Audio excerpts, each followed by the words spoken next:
Hello friends, my name is CA Yogesh Raheja and I welcome you all to our YouTube channel RGR Professional Bulletin. दोस्तों, क्या आप अपने business के लिए जो एक्टिवा परचेज करते हैं, बाइक परचेज करते हैं या गाड़ी परचेज करते हैं, तो क्या आपको उसका input tax credit GST law में मिलता है? क्या आपने ट्रांसपोर्टेशन ऑफ गुड्स के लिए कोई ट्रक परचेज किया, ट्रोला परचेज किया, तो क्या आपको उसका आईटीसी मिलेगा? इस वीडियो में हम डिस्कस करेंगे कि मोटर व्हीकल्स पे हमें आईटीसी कब मिलता है, उनकी क्या क्या कंडीशंस होती हैं और उसको प्रैक्टिकल एग्जांपल्स के साथ भी स्टडी करेंगे. So let's start with our discussion on eligibility of ITC on motor vehicles.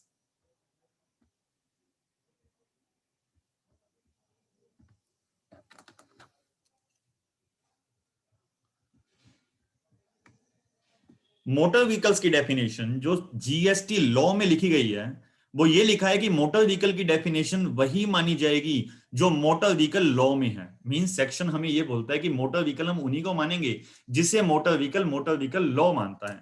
Motor vehicle law के हिसाब से वो सभी मशीन बेस्ड व्हीकल्स जो रोड्स पे चलते हैं उन्हें हम मोटर व्हीकल्स बोलते हैं. मींस रोड्स पे चलने वाले मशीन बेस्ड व्हीकल्स को सबको मोटर व्हीकल्स कहा जाएगा, चाहे वो 4 व्हीलर हैं, 2 व्हीलर्स हैं, 6 व्हीलर्स हैं, 8 व्हीलर्स हैं, उन सबको मोटर व्हीकल बोला जाएगा.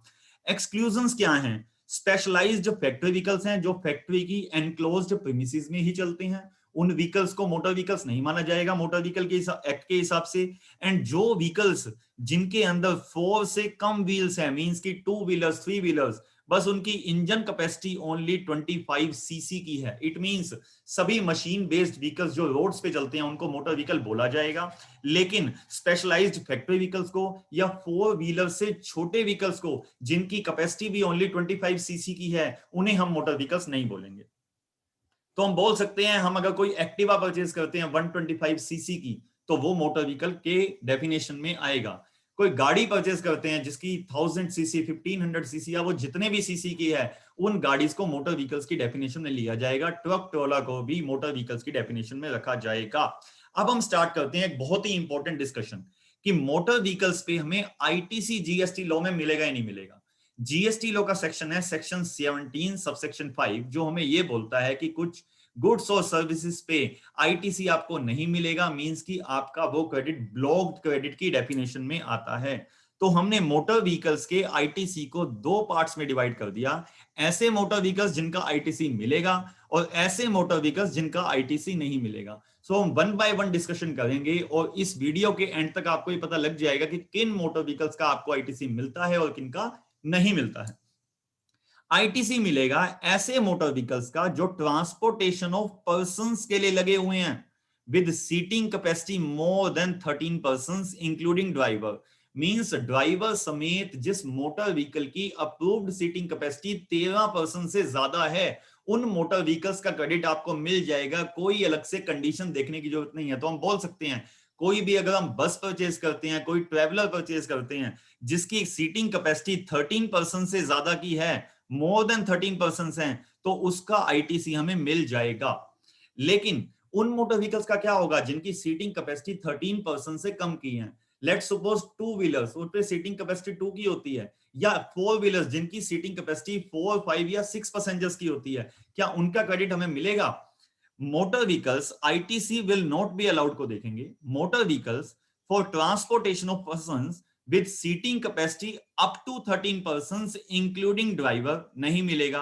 and not used for specified businesses. it means 13 passenger से ज्यादा की सीटिंग कैपेसिटी है तो हमेशा मिलेगा. 13 पैसेंजर्स तक की सीटिंग कैपेसिटी है तो ओनली एंड ओनली ऐसे पर्संस को मिलेगा जो स्पेसिफाइड बिजनेसेस के अंदर लगे हुए हैं. वो स्पेसिफाइड बिजनेस कौन से हैं? इस एरो की से हम उन स्पेसिफाइड बिजनेसेस को देख सकते हैं. जो भी person further supply of such motor vehicles में लगे हुए हैं, मींस कि जैसे मारुति सुजुकी का डीलर है या हीरो होंडा का डीलर है, वो dealers further supply of motor vehicles के लिए लगे हुए हैं, तो उनको जितनी वो प्रोक्योरमेंट्स करते हैं मोटर व्हीकल की, उनसे रिलेटेड आईटीसी मिल जाएगा. जो भी एंटिटीज ट्रांसपोर्टेशन ऑफ पैसेंजर्स के बिजनेस में लगी हुई हैं, उन्हें अपने मोटर व्हीकल परचेज पे इनपुट टैक्स क्रेडिट अवेल हो जाएगा. और जो भी ड्राइविंग स्कूल्स हैं जो कि ट्रेनिंग इंपार्ट करते हैं सच मोटर व्हीकल्स की ड्राइविंग पे, उन्हें भी क्रेडिट मिल जाएगा मोटर व्हीकल्स का. तो हम सम अप कर रहे हैं अपने लोगों को, तो हमें यह पता लगता है कि 13 पैसेंजर से ज्यादा वाले का क्रेडिट तो हर केस में मिल जाएगा, लेकिन 13 पैसेंजर तक वाले मोटर व्हीकल का क्रेडिट ओनली तभी मिलेगा अगर वो ऐसे किसी डीलर ने परचेज किया है जो further supply of motor vehicle में लगा हुआ है, या ट्रांसपोर्टेशन ऑफ पैसेंजर के बिजनेस में लगा हुआ है, या ड्राइविंग स्कूल है उसका जिसमें वो ट्रेनिंग देता है उस मोटर व्हीकल को चलाने की। क्या मोटर व्हीकल से रिलेटेड जितनी हम सर्विसेज लेते हैं, रिपेयर एंड मेंटेनेंस की सर्विसेज, उसको टाइमली उसको सर्विसिंग कराने की सर्विस या इंश्योरेंस सर्विसेज, उसका क्रेडिट मिल जाएगा? तो हम एक जनरल लाइन में ये बात बोल सकते हैं कि मोटर व्हीकल से रिलेटेड सर्विसेज का क्रेडिट ओनली उसी केस में मिलेगा जिन मोटर व्हीकल्स का क्रेडिट एक्चुअल में अलाउड है। मींस 13 पैसेंजर से ज्यादा वाले अगर मोटर व्हीकल्स हैं उनसे related insurance, repair and maintenance and services का क्रेडिट मिल जाएगा। जो motor vehicles up to 13 passengers वाले हैं तो ओनली 3 कैटेगरीज के अंदर ही उसका क्रेडिट मिलेगा, जो कि स्पेसिफाइड बिजनेस की हमने बात की थी। तो insurance services, repair and maintenance services, servicing, इन तीनों का क्रेडिट ओनली उस केस के अंदर मिलेगा जहां पे आपके व्हीकल्स भी 13 पैसेंजर से ज्यादा वाले हैं और स्पेसिफाइड बिजनेस वाले हैं। ऑन द अदर हैंड बाकी मोटर व्हीकल्स जो कि खुद ही इनएलिजिबल है क्रेडिट देने में, उनकी सर्विसेज का क्रेडिट भी आपको नहीं मिलेगा। अगला पॉइंट है, अगर हम कोई मोटर व्हीकल लीज पे, रेंट पे या हायर पे लेते हैं, क्या हमें उसका आईटीसी मिलेगा? तो अगर एलिजिबल मोटर व्हीकल हमने लिया है तो हमें क्रेडिट मिलेगा, और इनएलिजिबल मोटर व्हीकल है मींस स्पेसिफाइड बिजनेस में भी नहीं आता है और 13 पैसेंजर तक की कैपेसिटी है, उन केसेस में लीजिंग, रेंटिंग और हायरिंग ऑफ मोटर व्हीकल पे भी हमें क्रेडिट नहीं मिलेगा।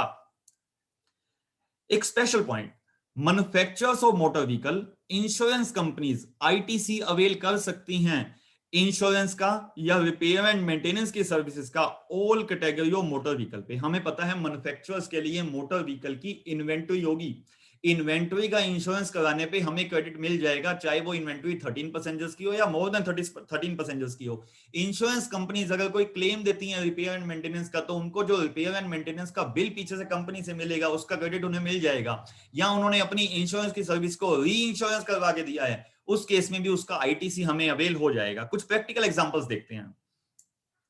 X Limited, first question is, X Limited has purchased a car, seating capacity is 5 persons for the purpose of its directors. Because seating capacity is less than equal to 13 persons and it is not for specified business, तो इसका ITC हमें नहीं मिलेगा। Second example is, Y Limited has purchased a car, seating capacity is 12 persons for the purpose of movement of its employees to and from the factory. Seating capacity up to 13 persons की है and specified business में भी entity deal नहीं करती है, ITC नहीं मिलेगा। Z Limited ने एक बस परचेज की है जिसकी सीटिंग कैपेसिटी 30 persons की है for the purpose of movement of its employees to and from the factory.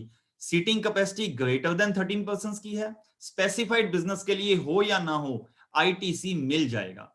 A Limited has purchased a Tata Ace for the purpose of transportation of goods. तो transportation of goods से related जितने motor vehicles हैं उनका credit हमें मिल जाता है, वहां कोई सीटिंग कैपेसिटी देखने की हमें जरूरत नहीं होती या उस मोटर व्हीकल की कैपेसिटी देखने की जरूरत नहीं होती है।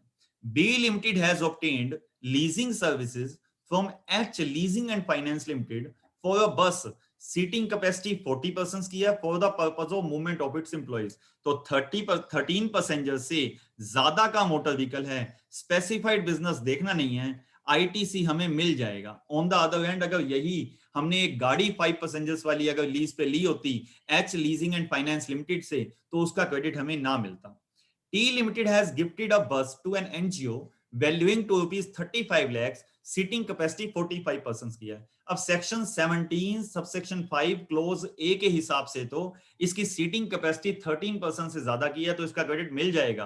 क्योंकि आपने इस बस को गिफ्ट दिया है तो गिफ्ट की हुई भी कैपिटल गुड्स पे इनपुट सर्विसेज पे हमें कोई क्रेडिट नहीं मिलता है, तो इस केस में भी आपको क्रेडिट नहीं मिलेगा, चाहे ये एलिजिबल मोटर व्हीकल ही क्यों नहीं है। P Limited is a listed company requires to conduct CSR activities in terms of section 135 of the Companies Act 2013.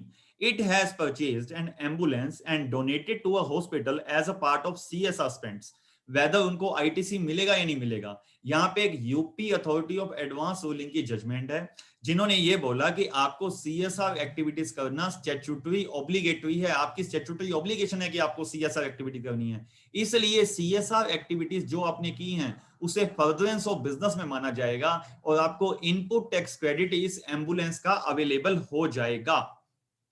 दोस्तों इस वीडियो में इतना ही। होप आपको ये वीडियो हेल्पफुल लगा होगा। अगर आपको ये वीडियो हेल्पफुल लगा तो इसको लाइक कीजिए, कमेंट कीजिए और शेयर कीजिए। ऐसे ही रेगुलर अपडेट्स आगे पाने के लिए इस चैनल को सब्सक्राइब कीजिए, आरजे और प्रोफेशनल बुलेटिन।